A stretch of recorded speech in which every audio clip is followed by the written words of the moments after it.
Hello बच्चों, infinite series के 7th lecture में आपका स्वागत। ये पीटीएस सेकंड है। पिछले वीडियो में भी हमने पीटीएस के बारे में आपको बताया था। इसमें भी पीटीएस की यात्रा आगे बढ़ेगी। कुछ अच्छी अच्छी बातें। बेल आइकन दबा दीजिए, चैनल को सब्सक्राइब कर दीजिए। चैनल को सब्सक्राइब करना ना भूलिए। जो लोग इस 7th वीडियो को देख रहे हैं वो लोग हमारे पिछले वीडियोस को भी देख लें, क्योंकि ये जो चीज़ हम पढ़ रहे हैं ना, वैसे भी मैथमेटिक्स तो चेन से चेन जुड़ती चलती है, कड़ी से कड़ी जुड़ती चलती है। हाँ, ये सब एक दूसरे से इंटरकनेक्टेड है। आपने अगर वीडियो फर्स्ट नहीं देखा, सेकंड नहीं देखा, थर्ड नहीं देखा, फोर्थ नहीं देखा, फिफ्थ नहीं देखा, सिक्स्थ नहीं देखा, तो 7th में आपको किंचित थोड़ी सी परेशानी होगी। तो आइए हम लोग मैटर शुरू करें। पॉजिटिव टर्म सीरीज के बारे में हम बता चुके हैं। पॉजिटिव टर्म सीरीज या तो कन्वर्जेंट होती है या तो डाइवर्जेंट होती है। ये कभी ऑसिलेट नहीं करती। और पॉजिटिव टर्म सीरीज कन्वर्जेंट होती है यदि एसएन की लिमिट फाइनाइट हो, और डाइवर्जेंट होती है यदि एसएन की लिमिट इनफाइनाइट हो। ठीक है ना। एक नेचर आपने पढ़ा था कि यदि हम पॉजिटिव टर्म सीरीज में टर्म्स को ब्रैकेट्स में ग्रुपिंग कर दें in any way to form new single terms, तो ऐसा करने से पीटीएस के नेचर पे यानी कन्वर्जेंस डाइवर्जेंस पे कोई असर नहीं पड़ता है। और अब देखिए आगे, comparison of two series, comparison of two PTS with respect to convergence, with respect to convergence. ये सब शुरुआती चीजें हैं। ये समझ लीजिए थियरी धीरे धीरे धीरे डेवलप कर रही है। अभी हम न्यूमेरिकल्स की तरफ नहीं गए हैं। Let sigma un and sigma vn be two PTS such that un less than or equal to vn for all n greater than or equal to m, m fixed positive integer है, m being a fixed positive integer. Then sigma un is convergent whenever sigma vn is convergent. बहुत ध्यान से इस result को देखिएगा।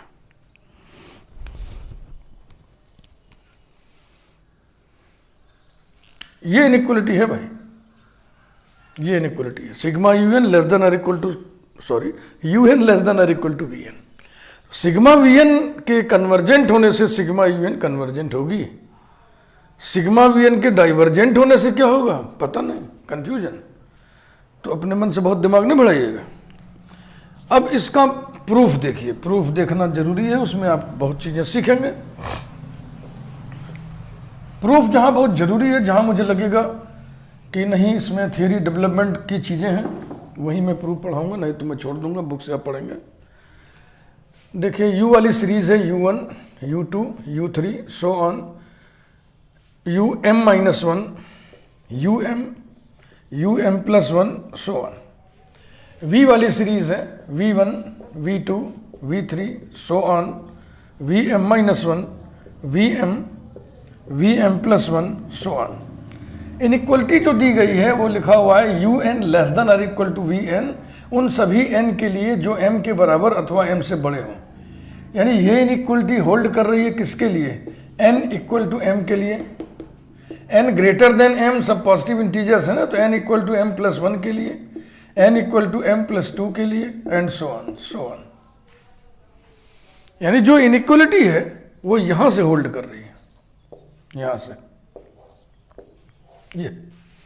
ये um less than or equal to vm, um+1 less than or equal to vm+1, and so on.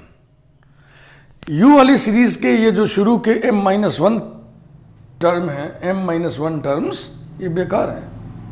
तो हम क्या करेंगे, इनको हम इस सीरीज में से काट के बढ़ा देंगे, माने ठीक ठीक बोले तो ओमिट कर देंगे। और आपको पता है किसी भी फाइनाइट सीरीज में से सॉरी, किसी भी इनफाइनाइट सीरीज में से फाइनाइट नंबर ऑफ टर्म्स को ओमिट कर दें तो उसके नेचर पर कोई असर नहीं पड़ता है। वही क्रिया हम इसमें भी करेंगे। इसके m-1 टर्म्स को ओमिट कर दिया तो अब u वाली सीरीज ए बच गई, v वाली सीरीज ये बच गई। तो अब आप बोलिए, क्या इसको आप u वाली सीरीज का mth टर्म कहेंगे? इसको m+1th टर्म कहेंगे? नहीं ना, अटपटा लग रहा है ना।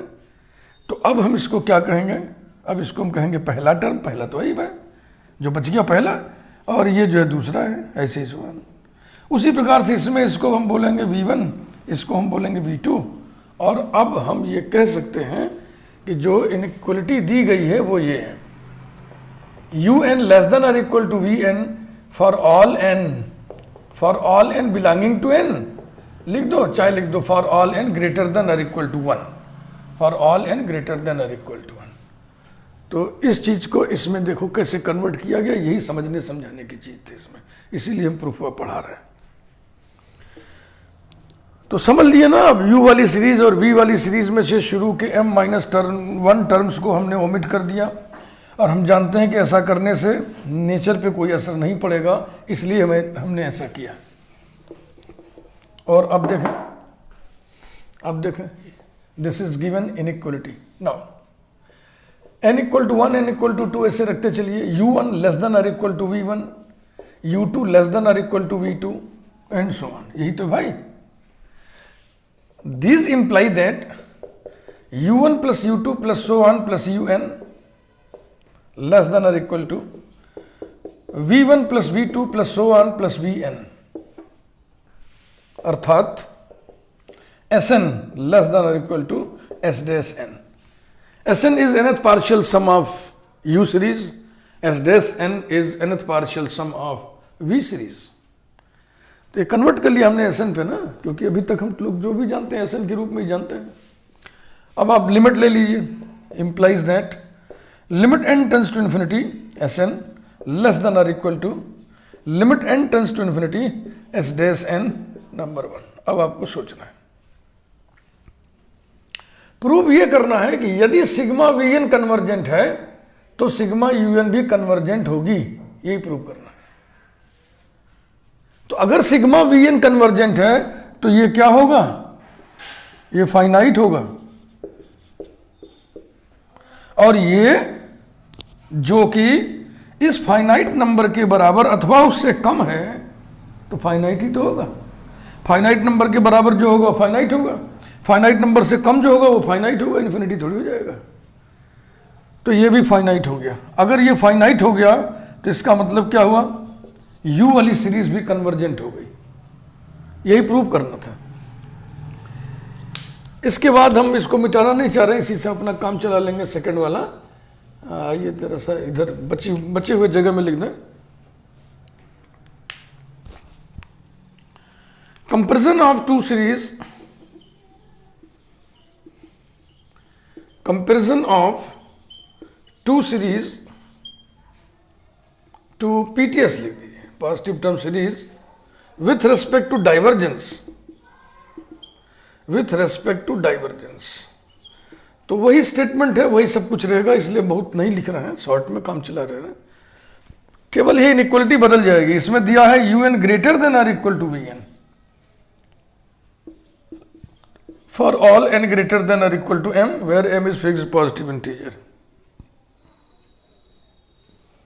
बस बकिया सब वैसे ही है। तो बकिया सब वैसे ही है, तो वैसे ही हम प्रूव करते जाएंगे। तो यही इनइक्वलिटी यहाँ पे बदल जाएगी, बस ये बदल जाएगी, ये इनइक्वलिटी बदल जाएगी, ये यहाँ पे ऐसे हो जाएगा, यहाँ पे ऐसे हो जाएगा, यहाँ पे ऐसे हो जाएगा। और अब सोचने की बात, यदि सिग्मा वीएन डाइवर्जेंट है तो ये लिमिट कैसी होगी? ये लिमिट इन्फिनिटी होगी, और ये जो क्वांटिटी है, ये जो नंबर है वो इसके बराबर है, माने इन्फिनिटी हो गया। इससे बड़ा है, इन्फिनिटी हो गया। इन्फिनिटी से जो बड़ा होगा या उसके बराबर होगा वो इन्फिनिटी ही तो होगा। तो अगर ये भी इन्फिनिटी हो गया तो इसका मतलब क्या हुआ? U वाली सीरीज भी डाइवर्जेंट है। तो अगर इनइक्वलिटी ये दी गई है ग्रेटर वाली, तो सिग्मा वीएन के डाइवर्जेंट होने से सिग्मा यूएन डाइवर्जेंट होगी। अगर इनइक्वलिटी लेस देन वाली दी गई है तो सिग्मा वी एन के कन्वर्जेंट होने से सिग्मा यू एन भी कन्वर्जेंट होगी। बहुत कायदे से दिमाग बैठाइएगा, इधर उधर मिक्सिंग ना हो, नहीं सब गड़बड़ हो जाएगा।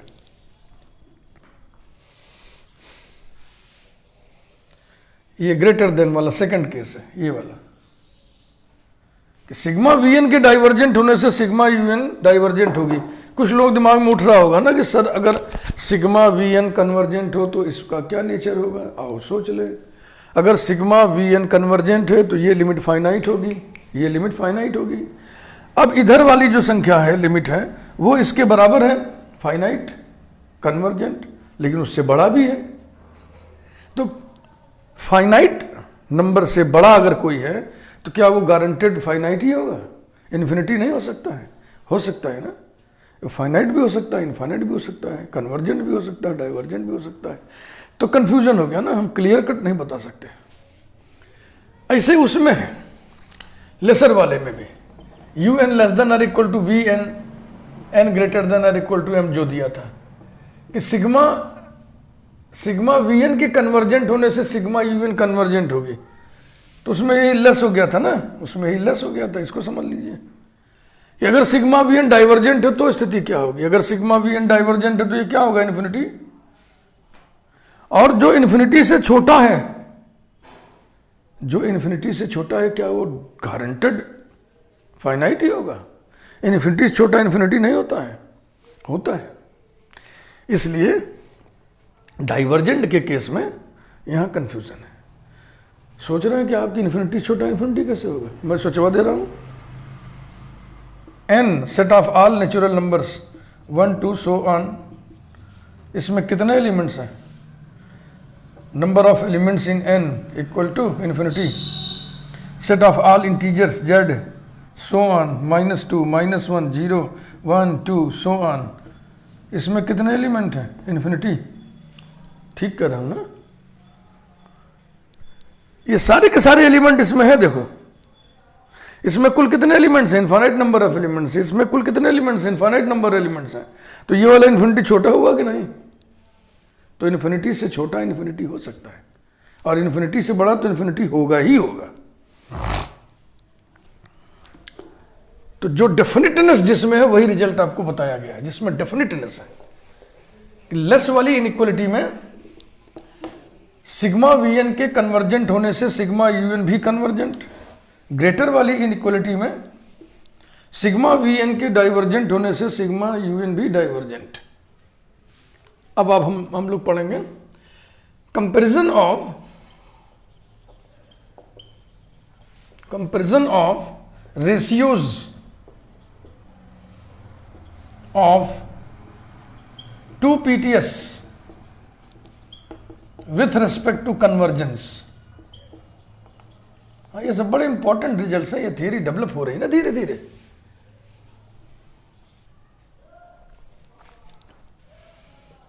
Late sigma U N and sigma V N be 2 PTS such that un upon un plus 1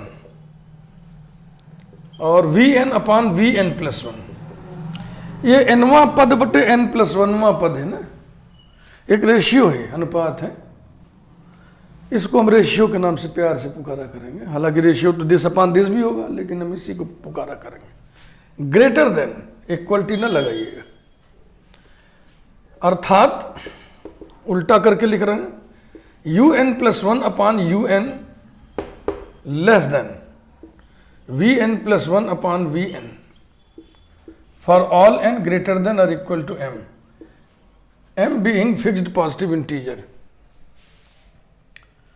m being fixed positive integer, then sigma un is convergent whenever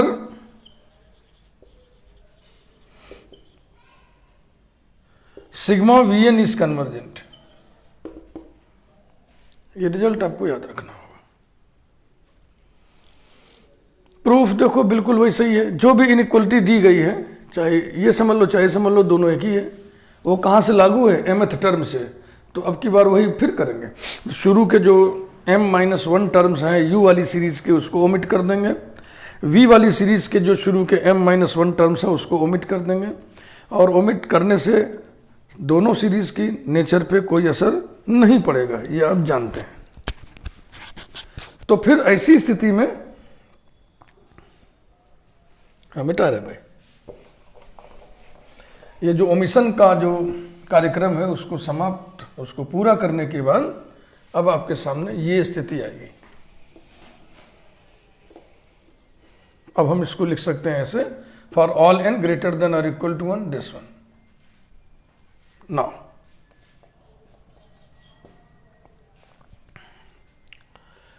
u1 equal to u1 upon v1 into v1, is it correct?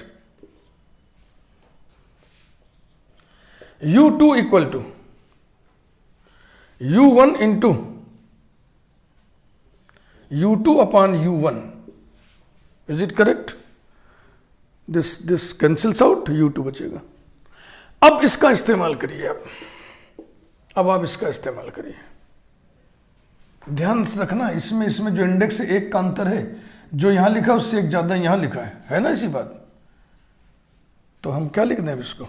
Less than u1 into v2 upon v1। समझ रहे कि नहीं? n की जगह 1 रखिए तो u2 upon u1 less then v2 upon v1, u2 upon u1 less then v2 upon v1।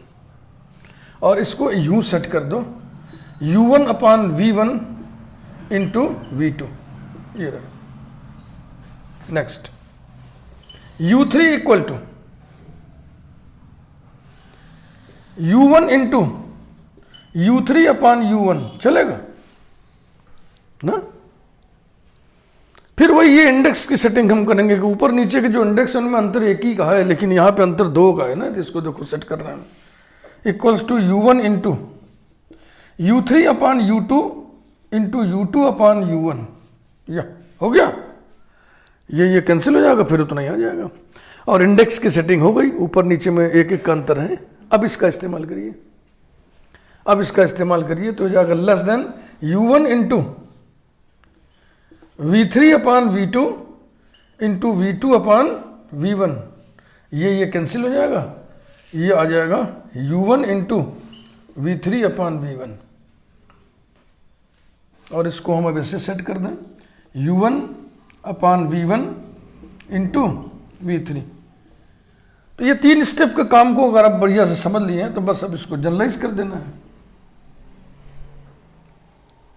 ध्यान रखिएगा, इस स्टेप से ये स्टेप आप डायरेक्टली नहीं लिख सकते, क्योंकि नीचे ऊपर के जो इंडिसेस हैं उनमें अंतर 2 का है, और इनइक्वलिटी जो दी गई है उसमें नीचे ऊपर के इंडिसेस में 1 का अंतर है, इसलिए हमको इस स्टेप से गुजरना पड़ा। तो ये पैटर्न को हम ऑब्जर्व करेंगे, जो हमने टिक टिक का निशान लगा रखा है उन्हें गौर से देखें और इस पैटर्न को ऑब्जर्व करिए। Observing the pattern we can say that un less than or equal to, सब में लेस देन है लेकिन इसमें इक्वल टू है, इसलिए less than or equal to. u1 upon v1 देखो सभी में कॉमन है, u1 अपॉन v1 इसमें भी है, इसमें भी है, इसमें भी है, तो जनरल वाले में भी होगा। और ब्रैकेट में क्या हो रहा है, यहाँ u1 है तो यहाँ v1, यहाँ u2 है तो यहाँ v2, यहाँ u3 है तो यहाँ v3, तो यहाँ un है तो यहाँ vn, ये निकला। और ये निकला for all n greater than or equal to 1।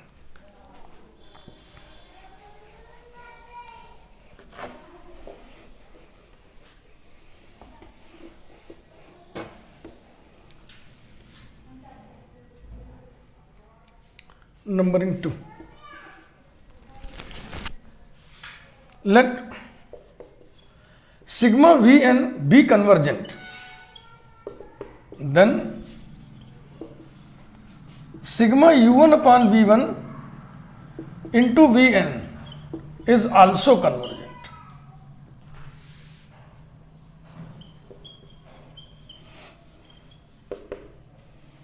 Property number 3 किसी भी इनफाइनाइट सीरीज के सारे टर्म्स में किसी फिक्स्ड नॉन जीरो नंबर से मल्टीप्लाई करते हैं तो जो रिजल्टिंग सीरीज होगी उसका भी नेचर वही होगा जो पुराने वाले की थी।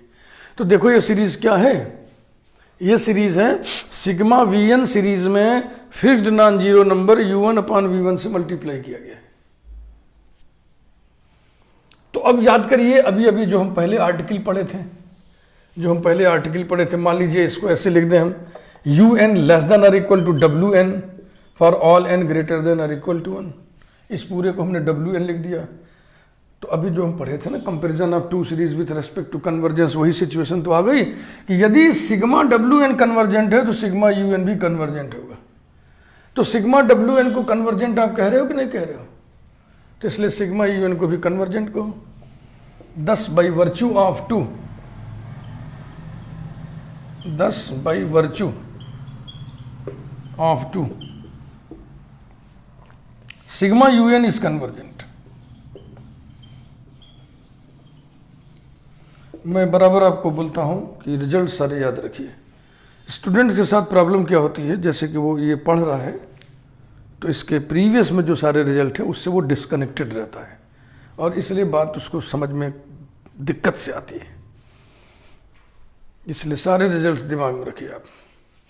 और हम तो कहते हैं कि एक नोट अलग ही बनना चाहिए, उसमें सारे फार्मूले हों, डेफिनीशंस हों, रिजल्ट्स हों बस, और उसकी अदा कदा रीडिंग लेती रहनी चाहिए, वो सब याद रहता है और यूज़ करोगे तो और बढ़िया से याद रहेगा।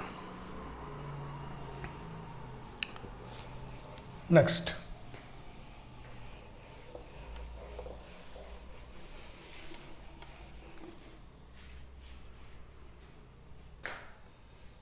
Comparison of ratios of two PTS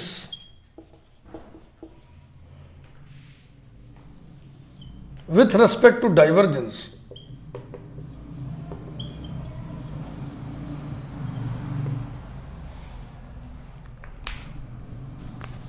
सब कुछ वैसे ही रहेगा, स्टेटमेंट भी, प्रूफ भी, कंक्लूजन भी, सब कुछ वैसे ही चलेगा।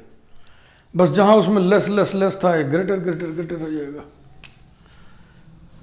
अब इसमें दिया हुआ है un/un+1 less than vn/vn+1, that is उल्टा कर दीजिए un+1/un ग्रेटर देन vn+1/vn। अब ये दिया हुआ है, फॉर ऑल वगैरह नहीं लिख रहा, तो पता है ना पहले m दिया रहेगा फिर उसको 1 में कन्वर्ट कर लेंगे। अब ये दिया हुआ है, ये दिया हुआ है, इसकी मदद से जो हम रिजल्ट निकालेंगे लास्ट में, फाइनली रिजल्ट जो निकला था कैसा निकला था, वो निकला था un less than or equal to, तो इसमें होगा un greater than or equal to u1/v1 into vn, ऐसा for all n greater than or equal to 1। यही था नंबर 2। हम टाइम वेस्ट नहीं कर रहे हैं, पिछला पढ़ लीजिए समझ में आ जाएगा। तो इसमें क्या है कि सिग्मा vn अगर डाइवर्जेंट है तो सिग्मा un भी डाइवर्जेंट होगा। तो सोचिए अगर सिग्मा vn डाइवर्जेंट है तो सिग्मा ऑफ दिस भी तो डाइवर्जेंट होगा, और यदि सिग्मा ऑफ दिस डाइवर्जेंट है तो सिग्मा ऑफ दिस भी डाइवर्जेंट होगा। अभी आज ही हमने पढ़ाया है comparison of two series with respect to divergence, हो गया। ये इसीलिए प्रूफ हम पढ़ा रहे हैं, इनका इस्तेमाल बहुत है, इन रिजल्ट्स का इस्तेमाल बहुत है, तो हम पढ़ा बार बार इसीलिए रहे बार बार कि आपको सब याद रहे।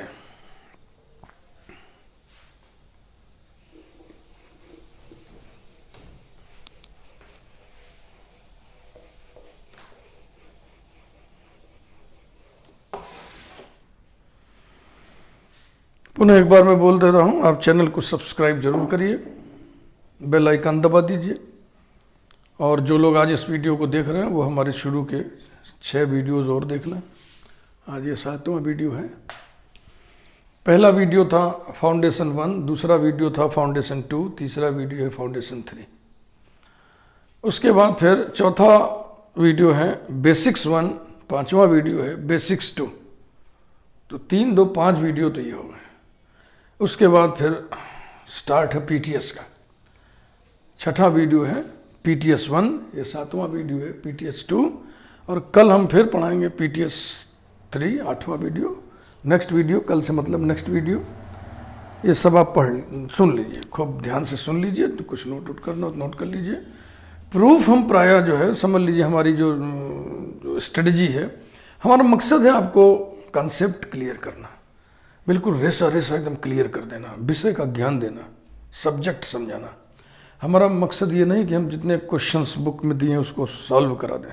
सॉल्व तो आपको करना, वो आपके लिए दिए हुए, हमारे लिए थोड़ी दिए हुए। हम आपको सिखा देंगे सब चीज़। और अगर कोई क्वेश्चन हमको लगता है कि नहीं इसको बताना चाहिए, इसमें कुछ विशेष टेक्निक है, इसमें थियरी डेवलपमेंट की कुछ विशेष बातें हैं, तो वही क्वेश्चंस में सॉल्व कराऊंगा। और प्रूफ भी मैं उन्हीं का पढ़ाऊंगा जिसमें हमको लगे कि नहीं ये बच्चे को पढ़ना चाहिए, इसको पढ़ने से थियरी डेवलपमेंट उसको समझ में आएगी। असल मैथमेटिक्स में यही चीज़ है ना, ये सब मॉडल्स हैं। अब इनका जो बेसिक चीज़ है, फाउंडेशन है, वो समझ में आना चाहिए, और थियरी कैसे डेवलप करती है वो समझ में आना चाहिए।